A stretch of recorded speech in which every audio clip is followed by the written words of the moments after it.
Welcome back to the show, and now it is time for Unfiltered, where we highlight a featured guest to talk about all of the things they have going on. Today's guest is a family therapist, keynote speaker, author, and the owner of Centerpiece for Family and Couple Therapy. Please welcome to the show, Miss Cherlette McCullough. How you doing? Excited. Thank you for coming on our so show. much. Congratulations on all your success and awards and recognitions. But before we get into all of that, can you tell our viewers just a little bit of your background story, your journey? So yes, Chris, I'm from Florida. I'm a Floridian. Okay. I grew up specifically in Apopka, Florida, All a little right. small town here in Central Florida. I graduated from Apopka High School, All right. went to Bethune-Cookman Okay. after that, and then earned my master's degree from Webster University. So I started my career, Chris, in child welfare. Okay. Well, not so much child welfare, more probation and Okay. parole. Okay. And then went on to child welfare and ended up where I am now. Wow. Wow. So welcome. Thank you, Candice. I need to get all that out. I'm excited to be here. I'm too. excited to have you. You're Really amazing. excited. So you have a degree in criminal justice. Yes. Right? Okay. Yes. So from criminal justice to mental health, what was the deciding factor that made you pursue mental health more than the So, Candice, that's a really good question. Like I said earlier, I started in probation, Right. parole, Department of Juvenile Justice, all those things. Okay. And my initial goal in life was to be a probation officer. I see So, it now. yeah. I see it. It makes sense. So my undergrad is in criminal justice, Right. you know, and at Bethune-Cookman, it's a major that's really, really, really involved, and they're Okay. very supportive in the criminal justice field, social sciences. So I was able to get a job in the Department of Corrections and stayed there for about 6 months, and I did Okay. not like it at all. Oh, wow. I couldn't work with adult men and all that Right. stuff. I just didn't enjoy it, Chris, Okay. at all. So then at that time, I switched over to the Department of Children and Families, started working with families, started working with Okay. abused, abandoned, and neglected children. Okay. And it grew into a passion for me. I really Okay. felt like I could make a difference. After you graduate, you feel like I'm going out here and conquer the world. world, yeah. This is it for me, all the children I'm going to protect. Right. And found out later that that was not realistic, because Yeah. a lot of the families, they have patterns from their family of origin. They have things that's going on in their families that solution-focused therapy just couldn't help. Case management Wow. did not help. Okay. And that passion grew of wanting to get to the root of how can I help these families Okay. move away from some of these maladaptive behaviors? What is it? And Right. finding out and researching, finding out these families really could benefit from mental health counseling. Going yeah. really deep into their family of origin and their patterns, and really finding out about their emotions and behavior and why they behave the way that they Yeah. behave, Right. and why they keep coming back into the system. And that's what made me really go back to school, Okay. get my master's in mental health. That's good because that helps them identify who they are. Absolutely. Yeah. And it stops. A lot of times we say things like generational curses. We don't know where they come from. We don't know how to get to the root of that without Right. someone who's trained and have an ear for that to help us get to the root of that stuff Oh. so that it That's good. can stop. Yeah. So that's where my passion for that came from. That's good. So speaking of your good. passion, so as a licensed therapist, you cover a broad scope of mental health specialties from Yes. depression to marriage counseling. Which concentration are you most passionate about and why? So, Chris, I enjoy working with individuals, Okay. couples, and families. Okay. And I'll be specific with you about families, All right. more around adoptive families Okay. and blended families. Oh, I have okay. a blended family, Okay. and I've worked in adoptive families for about 12 years. Okay. So those are the areas when it comes to family. That's my niche. That's your thing. And when it Okay. comes to individuals, specifically women.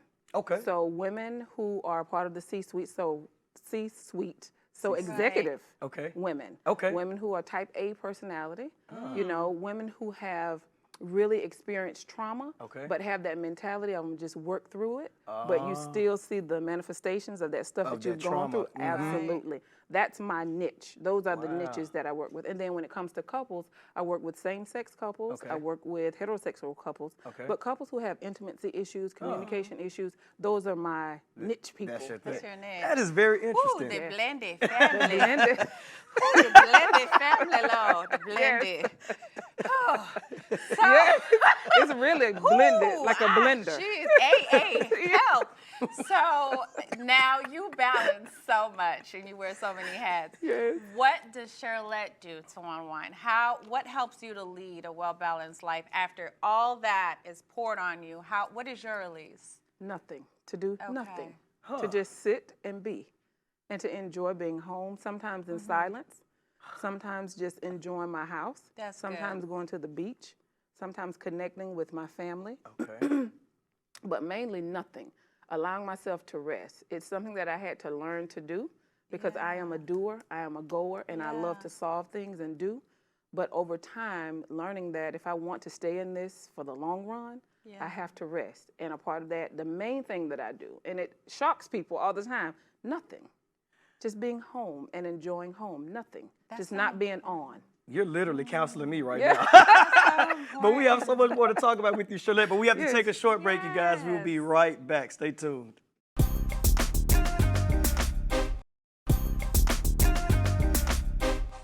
Welcome back to Unfiltered with our featured guest, Cherlette McCullough, who is a psychologist, therapist, family, couples, me like myself, blended families, and she's also the owner of Centerpiece Family and Couple Therapy. So welcome back to the show. Yeah.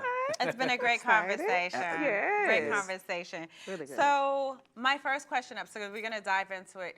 Do you feel that the African American community now is more accepting of therapy than they were in recent years? Because I think people are more I think we are more open to it now because we have a lot of celebrities talking about it on their platforms. They're being more vulnerable, saying how therapy has helped them. We have a lot of people on social media talking about it, so it's kind of normalizing it because all of us, most of us are on social media, so we see it a lot, you know, and we hear people that we admire, people that we love, they're saying, go to therapy. Yeah. I went to therapy and this is what happened to me, you know. So I think from there, I think we have a good start.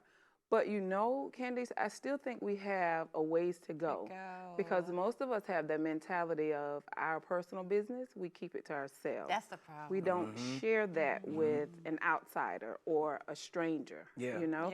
And then the other thing I think we have a challenge with is we don't have enough African American therapists like myself that's available. And then in addition to that, those of us who are licensed therapists, we don't have the exposure. So a lot of people don't have access to us because we're not advertised everywhere, you know? So we have some websites that are specifically for African Americans, but they're not everywhere. And you know, most of us like to sit and talk to someone that looks like us. Yes. You know, because in that therapeutic process, you need that trust, you know, to be vulnerable.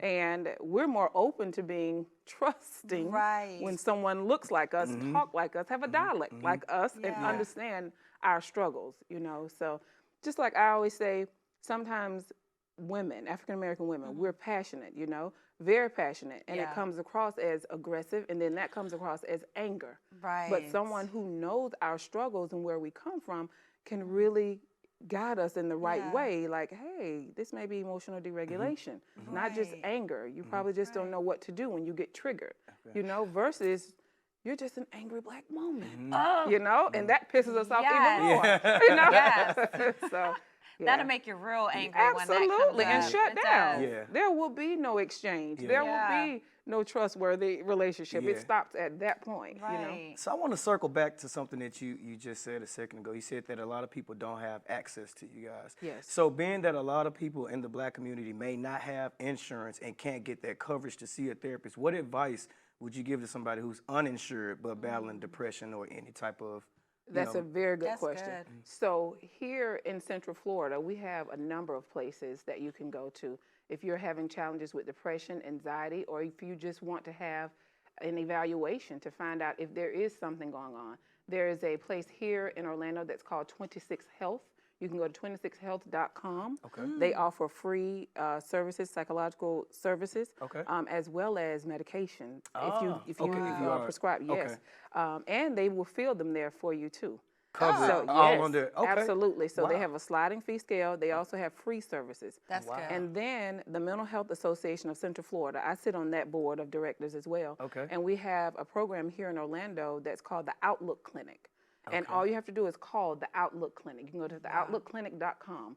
You can go call, make an appointment, go in. It's free or a sliding fee scale. Completely cover everything. Completely top to bottom. cover. Absolutely. See, and people don't know that these types of things are out there. Yes. Yeah. And that's good. that's a very good question. A lot of people don't know. Yeah. And a lot of people will just go to the emergency room. And you know, the emergency room, you know, they try to give you the best thing at that time, but a lot of people who have mental health diagnosis or they're going through a mental health challenge, they need ongoing service. Yeah, it's not just a one-time treatment. Not just a one-time treatment. Yeah. And the Outlook Clinic, 26 Health are two in our area. I know you can call today.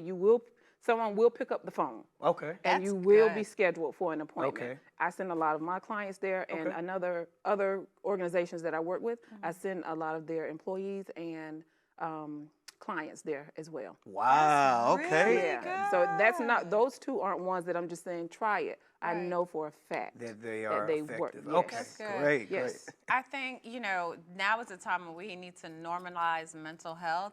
But my question for the person that's watching and they're saying, so when is the perfect time that I need to now say, okay, I need a therapist? Right. What are the signs that someone can say, you know what, I need help right now? All financial levels. Exactly. So everyone can benefit from therapy. Yeah. But a few signs that tell you that it's time to get some help. If you're crying a lot and you don't know why you're crying. If you just bust out crying at a commercial and you don't know why, like, where is this coming from? I just feel sad. I just feel like something is wrong. That's an indication. Oh, wow. If you're extremely irritable, if you're having a lot of road rage, if you are disconnected. Look at We were trying not to put you on the hot seat. Shh, don't tell the world right I'm yet. always cursing somebody out. I'm always cursing somebody out in traffic. With him. I'm like, don't tell her yourself. Go ahead, Charlette. Also, if you find yourself disconnecting from your loved ones for no reason, you just want to isolate, you just don't feel good. Or if you've had loss, and not just death by an individual, but if you've had loss of income, if you've lost your job, if you've lost your pet, if you've lost a coworker, all of those things could also sit with you in a way that makes you feel sad. You just can't understand why, but those are all indicators that there's probably something going on that you need to talk to someone. Wow. Those are really good. All of that is good. Unfortunately, we have to close, but the information that you gave us is invaluable. Awesome. This was awesome. This was really, really good. This is why we have to normalize mental health, and you got to seek someone that looks like you. Charlette is available. Yes. I am. Especially if you're trying to navigate the step world, mothers and dads. Stepmama, right? Yes, but thank you again. Thank you so we much. enjoyed I you. really We enjoyed it. definitely Thank have you. to have you you. back again. Yes. Make sure to reach out to us on social media. We want to connect. We want to hear everything you have to say. We're going to get more information from Charlette so we can post and make sure you guys take care of your mental health as well. Where can they reach us? You can reach us on @Candice and Kris Live. That's it. We got to go. See you next time. Bye-bye.